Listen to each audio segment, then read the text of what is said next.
بسم اللہ الرحمن الرحیم۔ سب سے پہلے تو میں آپ کو اپنے جملہ ناظرین کو آج چونکہ چھٹی شریف کی نسبت سے حضور خواجہ خواجگاں خواجہ غریب نواز رحمۃ اللہ تعالیٰ علیہ کا ذکر خیر ہے تو عرس پاک کی مبارکباد پیش کرتا ہوں۔ جی دیکھیے، ہم جب اسلاف امت اور بالخصوص اولیاء اور وہ اولیاء کہ جنہوں نے تبلیغ دین کا بیڑا اٹھایا ہے اور دنیا کے کونے کونے میں پہنچے ہیں، اگر آپ مزارات پر جائیں اور کچھ نہ کریں، آپ کو ان کے مزارات کے ساتھ ایک کتبہ یا ایک آپ کو پلر نظر آئے گا جس پر ان کی سوانح حیات لکھی ہوئی نظر آئے، اس میں آپ اور کچھ نہ بھی پڑھیں، ان کی جائے پیدائش اور جائے وصال کو آپ پڑھ لیجئے، واہ، آپ کو دونوں میں سملیرٹی بہت کم ملے گی۔ یعنی اگر کوئی پیدا ایران میں ہوئے ہیں تو ان کا وصال اجمیر میں ہے، اگر کوئی عبداللہ شاہ غازی علیہ رحمہ آپ کو کراچی میں مدفون نظر آ رہے ہیں تو ان کی ولادت جو ہے وہ آپ کو عرب کی نظر آ رہی ہے۔ صحیح کہہ رہے ہیں۔ یہ پوری زندگی کے جو اسفار آپ کو نظر آتے ہیں کہ انہوں نے ابتدا کی ہے اور ابتدا کے بعد اسفار کے ذریعے سے دین کی تبلیغ کا سلسلہ آگے بڑھایا ہے۔ حضور خواجہ خواجگاں خواجہ غریب نواز رحمۃ اللہ تعالیٰ علیہ انہی مبارک ہستیوں میں سے ہیں کہ جنہوں نے زندگی کا موٹو ہی یہ رکھا کہ اللہ کے دین کی جانب لوگوں کو راغب کرنا ہے۔ ہم نے امہات کتب میں یہ پڑھا، بزرگوں سے سنا حضور کا یہ خوبصورت فرمان جو ان اولیاء اور صالحین کی شان کو مزید بلند اور بالا کرتا ہے۔ فرمایا کہ ولی کون ہے تو اس کی پہچان یہی ذکر کی گئی کہ الذین اذا رؤوا ذکر اللہ، کہ ولی وہ ہے کہ جسے دیکھ کر تمہیں رب یاد آ جائے۔ یہاں شارحین نے یہ کلام کیا ہے کہ محض دیکھنے سے کیا مراد ہے؟ فرمایا اس کی چہرے کی نورانیت تو اتنی ہے ہی کہ جو شہید ہیں، جو نبی ہیں، ان کی نورانیت پر قیامت کے دن جو ہے وہ رشک کر رہے ہوں گے۔ وہ تو ان کے چہرے کی ظاہری روحانیت ہے ہی، نورانیت ہے ہی، لیکن فرمایا کہ وہ جو دیکھ کر رب یاد آتا ہے وہ اصلاً ان کا عمل ہوا کرتا ہے۔ سبحان اللہ۔ یعنی وہ عمل کے اتنے پختہ پیکر ہوتے ہیں کہ جس سمت چلے جاتے ہیں ان کا اٹھنا بھی تبلیغ ہوتا ہے، ان کا چلنا بھی تبلیغ ہوتا ہے، اور ان کا گفتار بھی جو ہے وہ تبلیغ ہوتا ہے۔ جس کی زندگی کا حاصل ہی تبلیغ ہو اور وہ صرف اسی کاز اور اسی مشن پر ہو کہ میں نے مصطفیٰ کی امت میں اضافہ کرنا ہے، لوگوں کو ظلمت کے اندھیروں سے نکال کر انہیں ایمان کی روشنائی سے اور نور سے انہیں روشناس کرنا ہے، تو پھر اسی کے یہ نتائج اور یہ ثمرات نکلتے یہی نظر آتے ہیں۔ حضور خواجہ خواجگاں خواجہ غریب نواز رحمۃ اللہ تعالیٰ علیہ میں یہ جملہ کہنے میں کوئی یہ مبالغہ اور تردد بھی نہیں، اور بڑی ذمہ داری کے ساتھ یہ عرض کروں کہ بر صغیر پاک و ہند میں اس وقت جتنے بھی کلمہ گو مسلمان ہیں ان تمام پر میرے خواجہ کا احسان۔ سبحان اللہ، بے شک۔ اور اگر آج اسلام کا نور موجود ہے اور ہم اپنی پیشانی اپنے رب کی بارگاہ میں جھکاتے ہوئے فخر کرتے ہیں کہ ہمارے دل میں اللہ کے رسول کی محبت ہے، تو یہ صدقہ ہے حضور خواجہ خواجگاں کا۔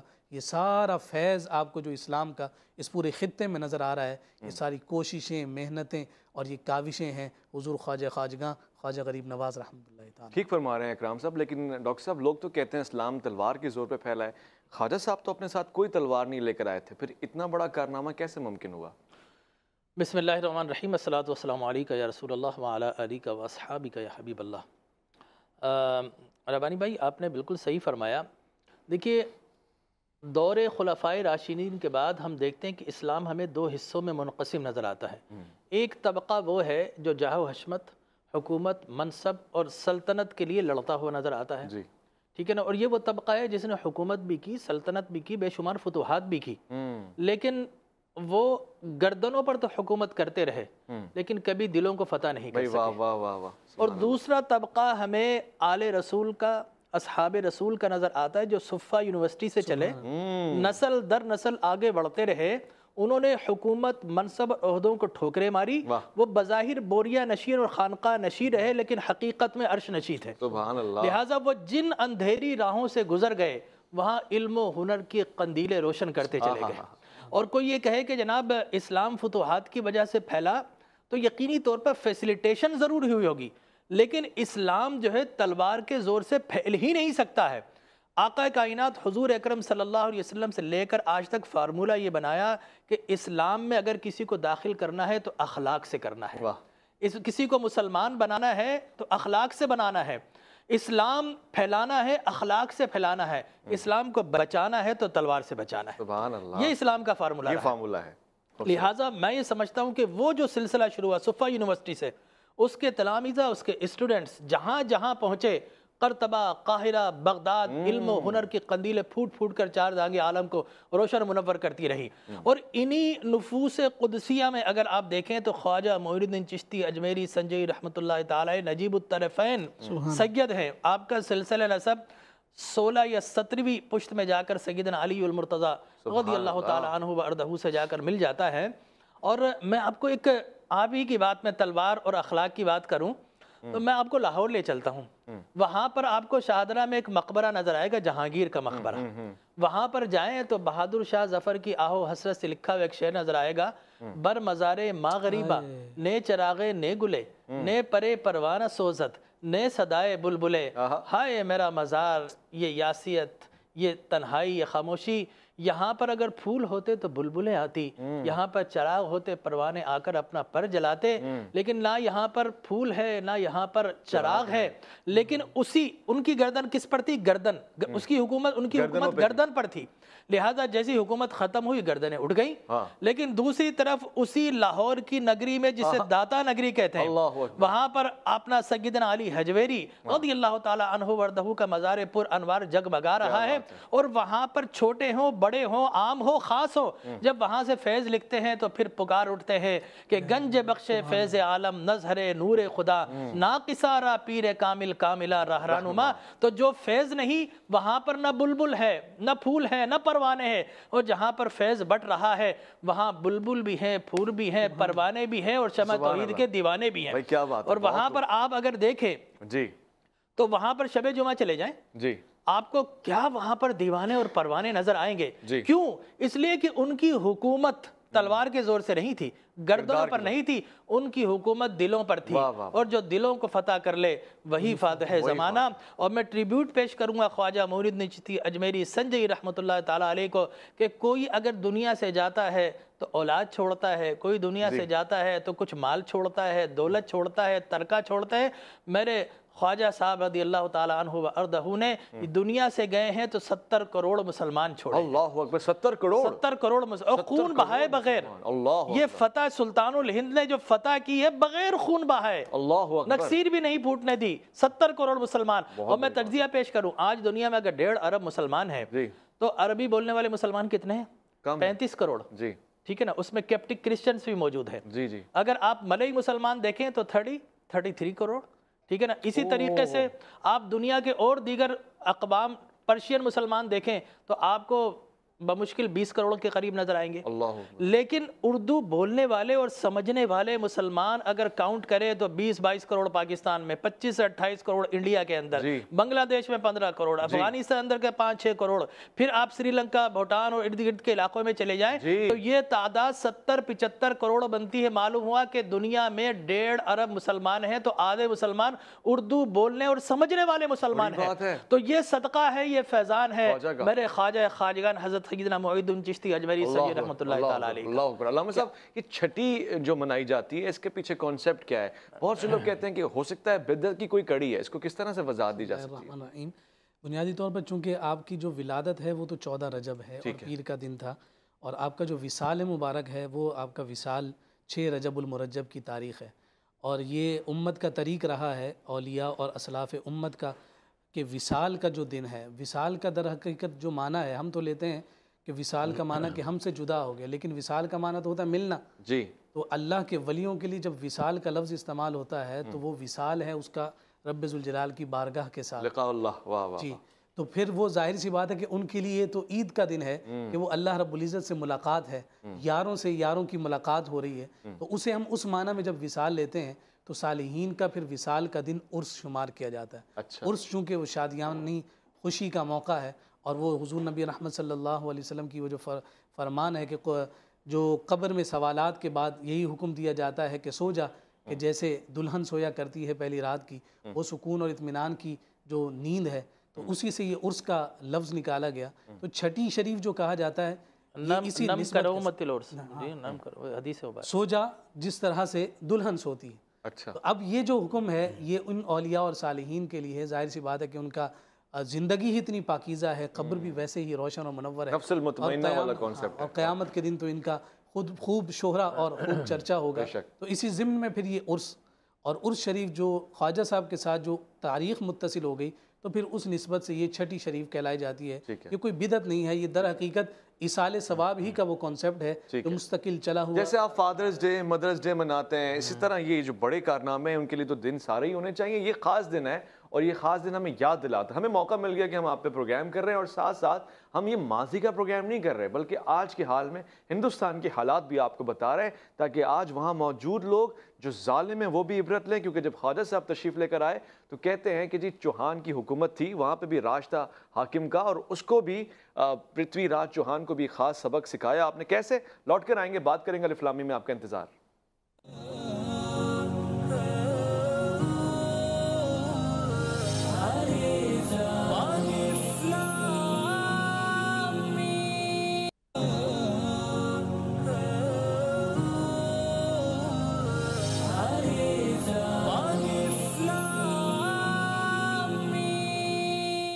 الف لام میم میں خوش آمدید کہوں گا. میں آج کے پروگرام میں خواجہ غریب نواز، خواجہ خواجگان رحمۃ اللہ علیہ کا ذکر ہو رہا ہے. آپ بہت پیاری شخصیت کے مالک بھی ہیں. آپ نے جب ہندوستان میں قدم رکھا تو رحمتیں، برکتیں، کرامات آپ کے ساتھ چلتی ہوئی آئیں اور وہ ہمیشہ آپ کے ساتھ رہی ہیں. آپ کے چہرے کی نورانیت ہو یا آپ کے کردار کی رحمانیت، سب اس سے متاثر ہوتے ہیں. ہندو آپ کا فیض لیتے ہیں اور پھر آپ کے ذریعے خدا کو پہچانتے ہیں اور پھر دین خدا کے پاس آتے ہیں. آج بھی بہت سارے اداکار، بڑی بڑی سیلیبریٹیز، بڑے بڑے سیاستدان خود سرزمین ہندوستان کے آپ کی درگاہ پہ حاضری دیتے ہیں اور بالکل ایک جیسے مرید، بلکہ کہوں گا کہ شاید کوئی خادم بن کر آتے ہیں اور خدمت میں اپنا حصہ ڈالتے ہیں اور پھر فیض اور برکتوں کے سلسلے میں اپنا جو حصہ بنتا ہے وہ بچور کے لے کے جاتے ہیں. یہ کیسے ممکن ہوتا ہے؟ خدا کیسے نوازتا ہے ایسے لوگوں کو، اور جب نوازتا ہے تو ان کو خود غریب نواز بنا دیتا ہے. شاید اس کی ایک وجہ یہ بھی ہو کہ وہ لوگوں کی ضرورتوں کو سمجھ کر، مالک کو مالک سمجھ کر مملوک کے ساتھ وہ رحمانی رشتہ رکھتے ہیں کہ لوگوں کو کھانا کھلاتے ہیں، ان سے پیار کرتے ہیں، ان کو چادر کی ضرورت ہوتی ہے ان کو چادر اڑاتے ہیں. خواجہ کو غریب نواز اسی لیے کہتے ہیں کہ جب آپ کی درگاہ پہ یا آپ کی بارگاہ میں کوئی تشریف لے کر آتا ہے تو آپ پہلے اس کو کھانا کھلاتے ہیں جو اس کی جسمانی ضرورت ہے، اس کے بعد اس کی روحانی ضرورت پہ کام ہوتا ہے. ایک اور چیز بھی ہے جو میں نے سنا، اور اس سے پہلے پچھلے سال پروگرام ہو رہا تھا ڈاکٹر صاحب، تو یہ بات چلی کہ خواجہ صاحب کا ایک طریقہ تھا، عشق اہل بیت سے سرشار تھے علیہ السلام. آپ اتنا پیار کرتے تھے کہ جو بھی پہلے آتا تھا اس کی رحمانی، میں کہتا ہوں کہ نظریاتی تربیت پہلے کرتے تھے اور کہتے تھے کہ اہل بیت سے عشق کا اظہار کرو اور اس کے ساتھ ہمارے حلقے میں شامل ہو جاؤ. اس کے پیچھے کیا وجہ ہے کہ جس ولی اللہ کو اٹھا کے دیکھیں اس کا رشتہ بڑا کلیئر ہوتا ہے باب مدینۃ العلم کے ساتھ؟ جی ہاں، بالکل آپ نے صحیح فرمایا. دیکھیں آقا کریم علیہ الصلوۃ والتسلیم کی ایک جسمانی اولاد، ایک روحانی اولاد، دونوں سے علوم و فیوز کے سرچشمے پھوٹے ہیں. حضرت علی کرم اللہ وجہ الکریم کی اولاد چونکہ حضور اکرم صلی اللہ علیہ وسلم کی نسب کا کنٹینیویشن ہے اس انداز سے، لہٰذا حضور اکرم صلی اللہ علیہ وسلم کا خون مطہر اتنا عظیم ہے کہ اللہ تبارک و تعالی نے قیامت تک اولیاء کرام کی کثیر تعداد اگر رکھی ہے تو وہ اہل بیت اطہار کے بعد سادات کرام میں. چنانچہ یہ فیض اللہ تبارک و تعالی کا کسبی نہیں ہے، وہبی ہے. ایک تو نا کہ کوئی چیز ہم محنت سے حاصل کریں، اسٹرگل سے، اور ایک چیز ہے جس کو ہم بولتے ہیں گاڈ گفٹڈ. تو یہ اللہ تبارک و تعالی نے حضور اکرم صلی اللہ علیہ وسلم کو شان عطا فرمائی کہ قیامت تک آپ کی نسل چلتی رہے گی. آپ نے فرمایا کل حسب و نسب منقطع الا حسبی و نسبی، لوگوں سب کے حسب و نسب منقطع ہو جائیں گے، میرا حسب و نسب قیامت تک جاری و ساری رہے گا. لہٰذا آپ کا فیض بھی جاری ہے اور ولایت دراصل فیض نبوت سے بنتا ہے. لہٰذا کرامت میں کہوں گا کہ یہ معجزات کا ایک تسلسل ہے جو بعد میں کرامت بن گئی، اس لیے کہ معجزہ نبی کے ساتھ ہوتا ہے. حضور اکرم صلی اللہ علیہ وسلم کے بعد کسی نبی کو نہیں آنا، اب نہیں آنا تو معجزہ بھی باقی نہیں رہنا، لیکن میرے نبی کی نبوت باقی ہے تو قرآن کی صورت میں معجزہ بھی باقی ہے. اور اس کے بعد ولایت کا تسلسل ہے اور کرامات.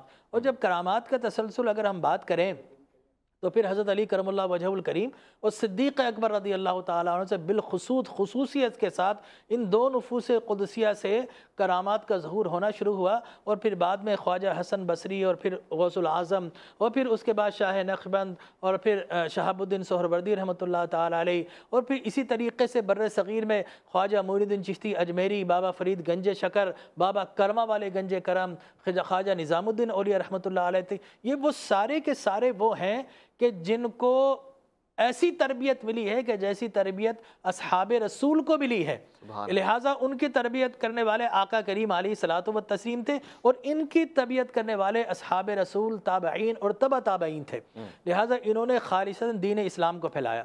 اب خواجہ صاحب کی اگر میں بات کروں تو آپ ایک بات غور کریں گے، اگر آپ کبھی اجمیر شریف تشریف لے جائیں، حاضر ہو جائیں، تو آپ یہ دیکھیں جس طرح مکۃ المکرمہ کی وادی پہاڑوں میں گھری ہوئی ہے، بی آئینی اسی طرح وہ اجمیر کا علاقہ بھی پہاڑوں کے درمیان گھرا ہوا ہے۔ اگر وہاں پر جائیں تو آپ کو زمزم کا کنواں نظر آتا ہے، اور خواجہ صاحب کی نگری میں جائیں تو تالاب کا اناساگرا تالاب نظر آتا ہے، ٹھیک ہے نا۔ وہاں پر بھی جائیں تو ہٹ دھرم زدی اور ایک مخصوص پہاڑی جو قوم ہوتی ہے وہ سخت دل ہوتے ہیں، وہ سخت جان ہوتے ہیں۔ یہاں پر آئے تو یہاں پر بھی آپ کو راجپوت، راجے، مرہاٹے اور راجواڑے وہاں پر ملیں گے۔ لہٰذا خواجہ صاحب جب آئے تو پرتھوی راج کی آپ نے پرتھوری راج کی بات کی، پرتھوی راج جو بھی کہہ لیجئے، اس کی آپ نے بات کی، تو شہاب الدین غوری ایک حملہ کر چکے تھے لیکن وہ زخمی ہو گئے، سرنڈر کر گئے۔ اب خواجہ صاحب ایسے عالم کے اندر آئے کہ جب مسلمانوں سے ہیٹ اور نفرت کی جاتی تھی اور کہا جاتا تھا کہ یہ شہاب الدین کے عقیدے پر چلنے والا بزرگ ہے، لہٰذا پرتھوی راج نے بڑا ٹف ٹائم دیا۔ آپ نے جہاں تالاب کے کنارے کچھ دیر آپ بیٹھے، وہاں انہوں نے اپنے اونٹ لا کر رکھ دیے، آپ اٹھیے، تو خواجہ صاحب نے کہا کیا کرو، کہا اونٹ بیٹھیں گے، آپ نے کہا پھر اونٹ تمہارے بیٹھ ہی جائیں، بیٹھے ہی رہیں گے، اور اس کے بعد اونٹ بیٹھے رہے، کوشش کی نہیں اٹھے، پھر اس کو اندازہ ہوا کہ یہ یوگی یعنی یہ بھگت بہت پہنچا ہوا ہے، لہٰذا خواجہ صاحب کے پاس آئے، آپ نے مسکرا کے اجازت دی تو اونٹ پھر کھڑے ہوئے۔ ایسا ہی واقعہ مکۃ المکرمہ میں ہو چکا تھا، جب ابرہہ لشکر لے کر آیا تھا تو ہاتھی اٹھنے کو تیار نہیں تھے۔ وہی سملرٹیز آپ کو نظر آئیں گی، سلطان الہند کا لقب بارگاہ مصطفیٰ سے ملا تو ہند کا سلطان بنا کر بھیجا، اناساگرا تالاب۔ مسلمان خواجہ صاحب چند خلفاء کو لے کر گئے تھے، باقی جو سارے کافر تھے۔ آج ہمارا المیہ یہ ہے کہ جب سے ہم نے خانقاہ چھوڑی اور کتب فروشی کا آغاز ہوا، تب سے جناب اس سے نہیں ملنا، اس سے نہیں ملنا، یہ بد عقیدہ ہے، یہ دوسرے فرقے والا ہے، یہ دوسری زبان بولنے والا ہے، تو ہم میں رنگ و نسل کے تفاوتات اور تفرقات آ گئے۔ لیکن جو بزرگان دین تھے یا تاجدار کائنات صلی اللہ علیہ وسلم نے جب اعلاء کلمت الحق توحید کا نعرہ بلند کیا تو سارے نان مسلم تھے۔ اسی طرح خواجہ صاحب نے جب اسلام کا جھنڈا بلند کیا تو سارے کے سارے نان مسلم تھے۔ اب خواجہ صاحب نے نان مسلم کو تبلیغ کر کے اسلام کے لیے ان کا دروازہ کھولا، لہٰذا ہم یہ دیکھتے ہیں کہ وہ تالاب کے کنارے اگر وضو کر رہے ہیں تو ان کو بڑا گراں گزر رہا ہے کہ بڑا پہنچا ہوا جادوگر ہے معاذ اللہ، ان کو کیا پتا کہ صاحبان کرامت کیا ہوتے ہیں۔ لہٰذا اب انہوں نے کہا کہ جناب تالاب ان کے لیے بند کر دیا جائے تاکہ کسی طریقے سے یہاں سے اٹھ کر چلے جائیں۔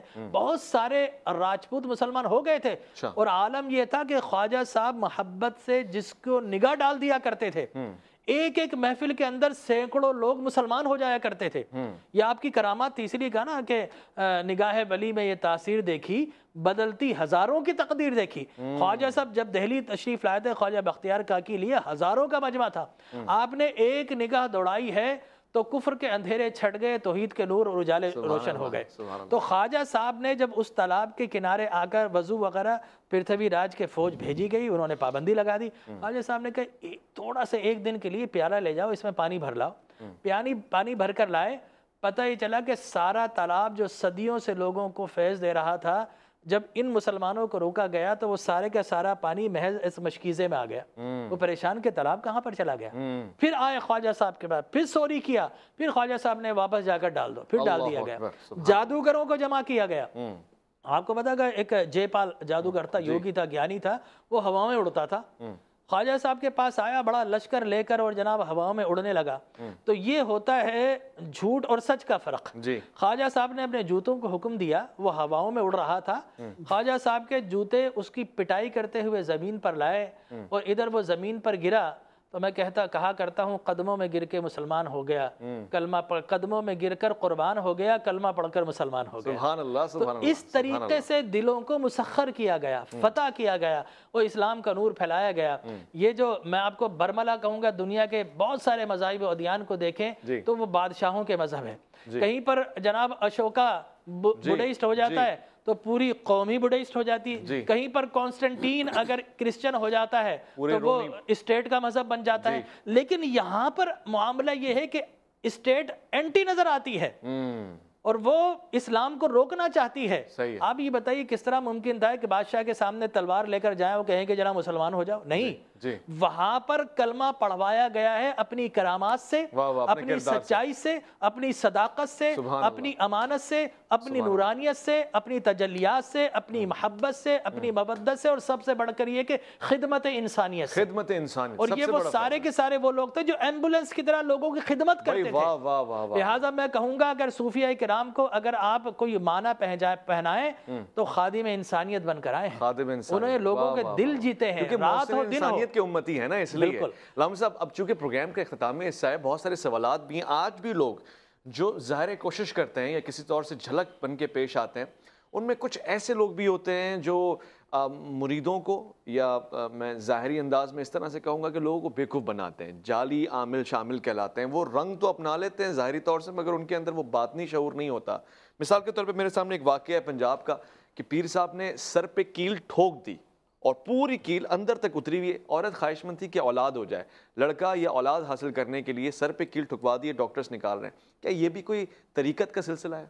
اچھا اس سوال میں میرا بھی لے لیں جی، کہ یہ بھی واضح کر دیجیے کہ پیر اور پیر میں کیا فرق ہے؟ پیر اور پیر میں کیا فرق ہے یہ بھی بتا دیجیے۔